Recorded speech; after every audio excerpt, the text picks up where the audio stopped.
Hi, I'm Brian Wagstaff, and I'd like to tell you about my science fiction novella, Dawson Junior G3, written under my pen name Wag, and read you the first couple of pages of it. This is the cover.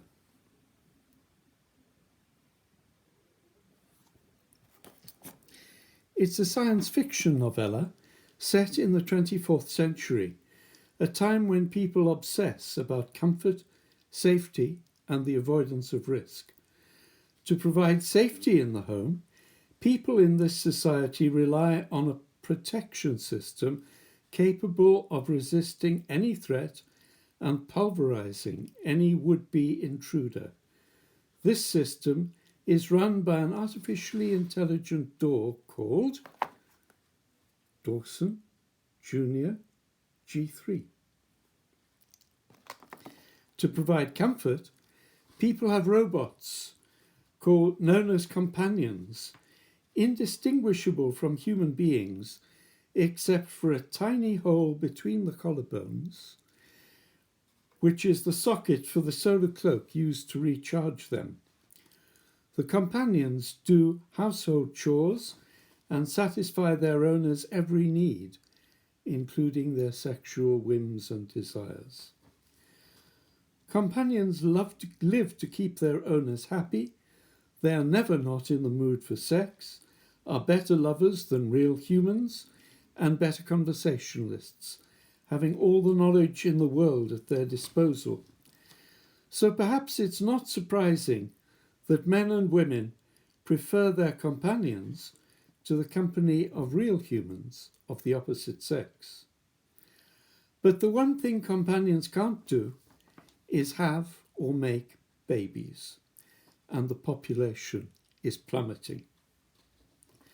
So the state is trying to force people to get married and stop the population decline. Frank, the main character of the story, is being forced into a marriage against his will when he meets a woman from a completely different belief system who shows him that human beings are a gregarious species and that the self-reliance which they are trying to achieve through technology is actually taking them away from the community, which is their main source of joy in life. But can Frank escape the joyless marriage planned for him and find love with the woman of his choice? This is how the novella begins. The door of number 81 Oak Avenue flashed all its red lights and sounded its hazard guidance repeatedly. Warning! Potential threat! Do not approach door until lights stop flashing. Do not proceed beyond gate. Warning! All owners of doors were obliged by law to have gates far enough away to ensure the safety of innocent passers-by in the event of an explosion or other mishap during a door encounter. The drone whose proximity had triggered the warning hung busily whirring as it initiated the greeting protocol and waited for a response. The door analysed the drone's electronic bona fides, giving the origin of its journey, the purpose of its visit, and its protestation of peaceful intent, PPI. The PPI was a standard electronic form which stated that the drone bore no weapons or other threats and no illegal products. Cautiously satisfied that the bona fides were in order, the door slid down a protective cover, allowing a slot to appear through which a large shelf emerged. The drone came to rest on this, cutting its engines. Clasps extended from the surrounds of the door to hold the drone captive until the transaction was completed. Simultaneously, on both sides of the door frame, A battery of sensors, probes, and weapons emerged, pointing at the drone in case the PPI turned out to be false. These analysed the composition of the drone itself and inspected the contents of its package in detail to ensure that it contained no explosives, poisons, or other toxic substances, such as narcotics, and nothing illegal. A dedicated computer stood ready to activate whatever equipment was needed to neutralize any threat. If necessary, the package and or the drone itself would be destroyed.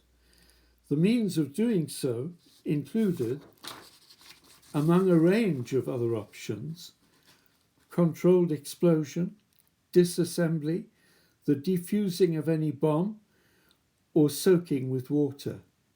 If a dangerous chemical were detected, or perhaps two or more elements which might be automatically mixed to create a poisonous gas, the substance would be instantaneously neutralized by the addition of whatever chemical the computer deemed necessary, of which a vast store was held ready.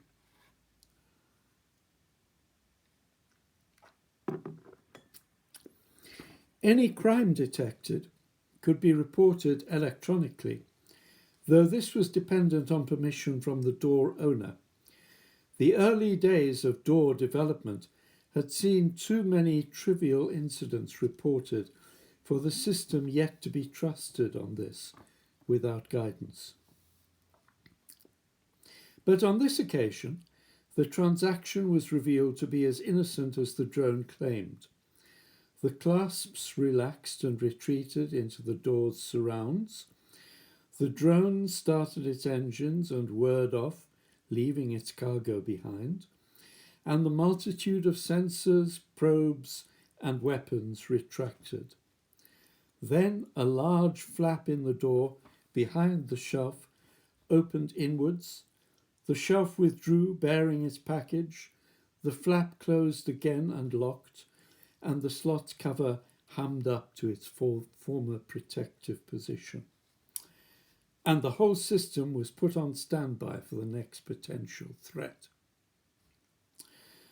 Frank, sitting upstairs in his study, working on the latest entry to his online column, became aware of the arrival of a package when he heard, "Caution! Potential threat! Do not proceed beyond alcove door until green light shows. Caution!" In practice, doors could eliminate any threat within very close confines, but legislation nevertheless imposed unnecessarily large safety zones, both outside and inside the door.